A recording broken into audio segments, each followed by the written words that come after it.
Hello, welcome back to my channel. If you're new here, welcome to my channel. How did I learn English? In this video, I'm gonna talk about how I got inspiration to speak in English, what was a process, and how did I achieve this B2 level English fluency. So let me start from the beginning. I was in sixth grade. So during annual vacation, all of the family members would gather together in our grandpa's home. So all the children, we would watch Cartoon Network and Pogo channel. So this happened one time that we were watching Cartoon Network channel and my cousin was laughing at a joke, but I couldn't understand the joke. So I asked him, can you understand what they are speaking? And he said, yes, I can. They are cracking a joke. So of course, the program was in English. I was in Tamil medium. I couldn't understand, but I really desperately wanted to understand what they were speaking. So that was the starting of my journey. I just wanted to understand what the characters were speaking in that English program. In addition to that inspiration, I got a good teacher who taught us a very good English. So in those times in English books, wherever the exercises comes, in the synonyms part, we would have the phonics letter, which is in bracket nearby the word. I used to have this habit that I would find out how the word is pronounced, how the letter is pronounced by using dictionary. Maximum 10 to 15 words for each lesson. That's it.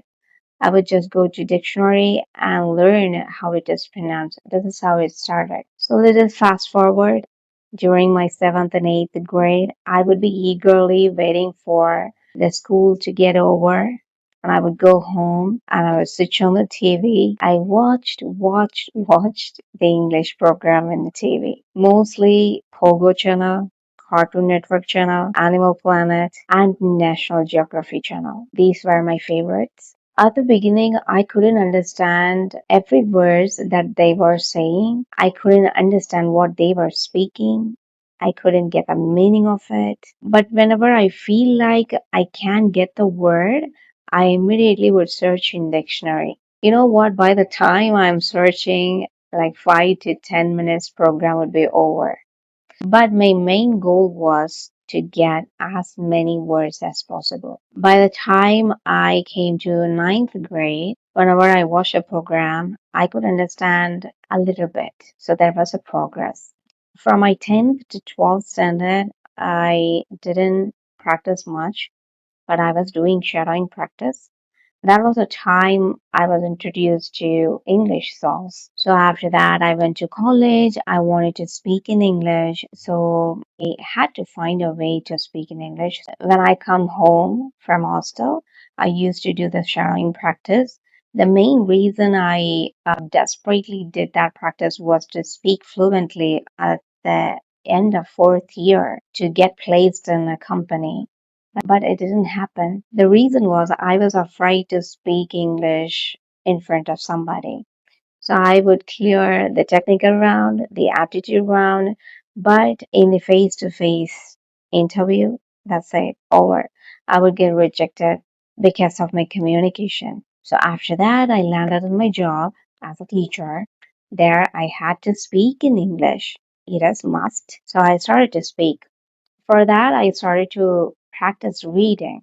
At first, I started to read my religious book religiously. That is the one book that I read regularly.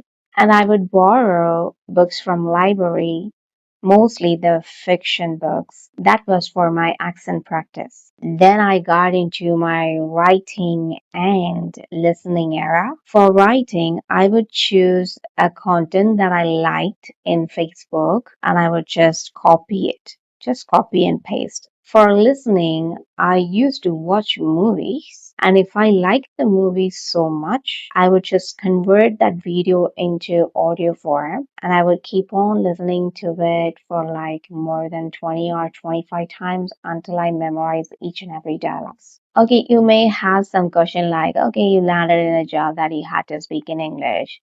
How did you speak English in a class?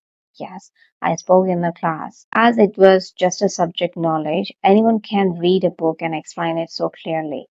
But a casual conversation is totally different.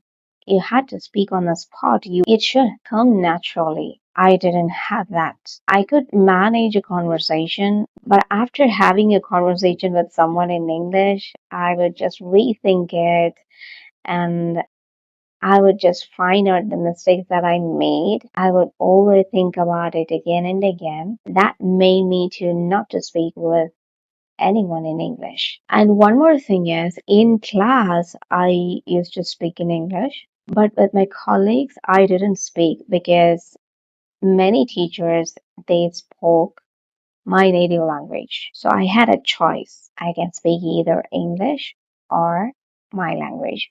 I chose mine at first. But later, when I decided that I have to improve somehow, I had to speak this language somehow, I started to adopt this language as my common language in school. So the moment I enter into school, I will switch my language into English. The moment the last bell rings, I would just switch my language into my native language. So this is how I learned English from my sixth standard, up to now. Still, the learning process is going on. Yeah, of course, I have to learn so many things. A teacher should be a learner first. So I'm learning. So if you're watching this wondering, can I ever speak in English? I tell you, you can. Of course you can. Do you know why? If I can speak, you can. The reason is I was a hardcore introvert. I was so hesitant to speak with my own native people in my own native language. This is how I was. But I have changed a lot. So you can too. Keep on practicing, keep on speaking. At this right moment, I want to challenge you to speak English, to improve English slowly, to learn something new daily, to incorporate new words, new sentence pattern week by week. It can be a slow process. Don't worry about that. Sometimes you may feel like, oh, I can't do that. You may lose your enthusiasm. You may lose your motivation. It's okay. You can catch it up later. Don't worry about that. Whatever you have learned, whatever you are learning, it's not a waste. Somehow you are going to use it someday. Have that assurance and it will help you to move forward. Thank you for watching. I separate my English learning journey as a three segments, three eras. I will explain that era to you in my next video. So stay tuned with me.